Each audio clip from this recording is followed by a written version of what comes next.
Okay guys, today I'm going to teach you how to play one of the most broken junglers in this season.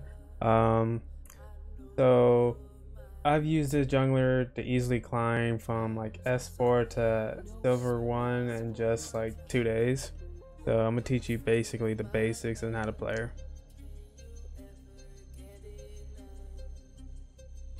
Okay guys, I'm gonna give you this rundown really quick. When you play Sejuani, you definitely want to perma gank, especially if you have a lot of melee attackers on your team. So with Sejuani, the one thing you want to do is really want to focus on getting behind them if you want to have a successful gank. So if you come in and it's the easiest combo in the world, you should hit it pretty much every time, is QW, boom, boom, and then you press your E. And when you have a melee champion that's helping you in the gank, every time they melee hit, it adds a stack. There it is, your stacks right there. It adds another stack for your E. Now, when we're talking about her abilities, her E is basically a dash, but if you hit someone, it knocks them out for a short, very short duration. Her W counts as 2 hits and as an auto reset, so basically it gives you 3 hits, but on the second shot what it does is it slows whoever it hits. So if you want to run away, and the cool thing about it, you can throw your ability backwards and it will slow the enemy that's chasing you somewhere in your jungle. She's not really good until like defending her jungle. Her jungle is someone could easily come in and take her jungle, but sometimes it's okay because you really should be perma ganking instead of farming. But you should really never fight one-on-one against a jungler early on in the game until you get your warmogs or at least your jungle item. So basically, yeah, every gank, same routine. Come in, Q, W, get the auto reset, and then hit him with the E. Now when you get 6 is actually probably like you're gonna pull off every gank successfully when you hit 6. So you really want to try to hit 6. Not farm off your laners, but like share XP off of your first gank so you can hit level 5 or whatever faster. So you really want to make sure you hit 6 around 6.5 to 7 minutes every time. So what you want to do is what some people fail to do when they're farming, they're ganking with Sejuani. They come in and want to hit their ult first and then do all their combo. But you see my E doesn't reset after they're frozen, and plus my Q and my W really doesn't affect them because they're already stunned by my ult. So you basically race not using your CC correctly on your abilities. So you never want to lead in with ult unless it's a sure kill or if they're already half health or whatever. Now let's see. Yeah, so basically what you want to do is Q, boom, W, freeze, then ult, and that's basically it. That should be a kill no matter how fed they are.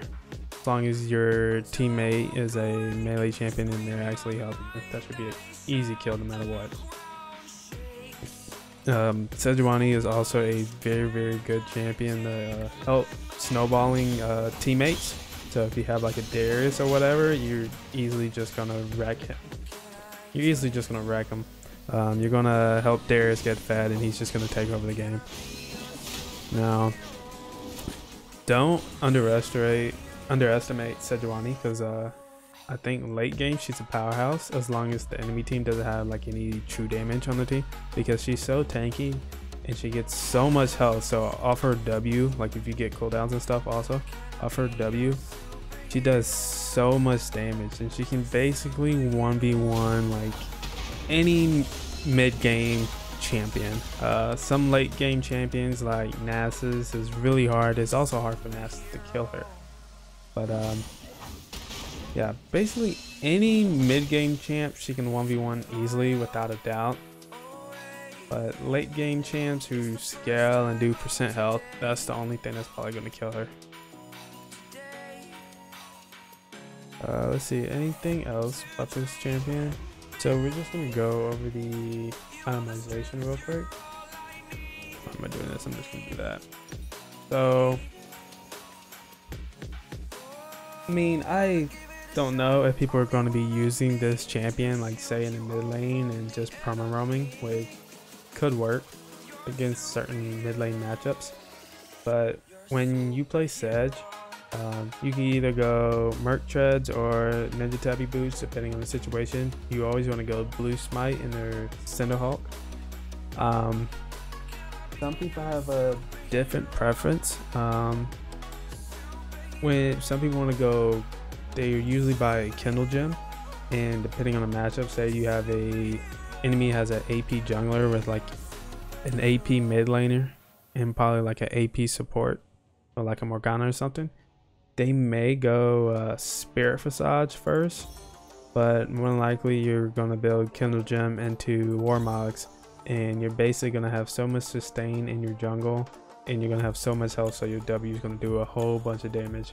And then plus with the extra health, your Cinderhulk is gonna do a bunch of damage too, along with your runes. So definitely go Warmogs.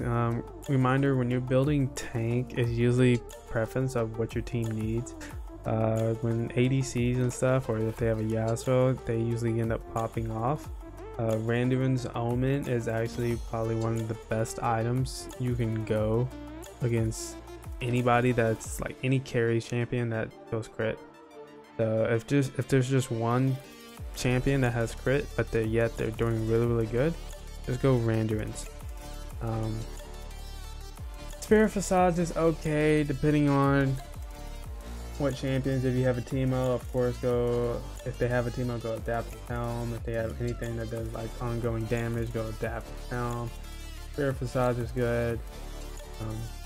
Gargoyle Stoneplate is really good when your team is full of a bunch of carries and your only job is just to be a tank. That's it. So only thing you're good for is just taking a whole bunch of damage, trying to get everybody off your ADCs or off your carry champions, and just go Gargoyles. And if they have a lot of AD, instead of going Randuin's, you could go Frozen Heart and you get the 20% cooldown. Sejuani goes really good with cooldowns. Later in the game, now here's the funny stuff.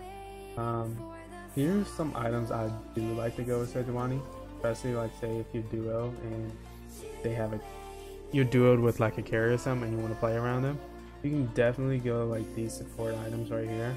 It really helps. I do like Knight's Vow, especially if like you have, especially if like your ADC is fed and you just spend just a little bit, and next thing you know, you just heal a bunch off of your ADC's damage, or whoever's fed, just build a nice vow and just attach it to them. Late game, if the enemy has a bunch of tanks, there's no really good reason to keep going tanky, because then you're never going to kill each other. And even though you do percent health, so you have a better chance of killing a tank, Liandry's actually works really well. She's going to benefit damage off the health and the ability power, and she's also going to get a lot just from the passive off of Liandry. And that's pretty much it. If you need anti-healing, go Thorn now.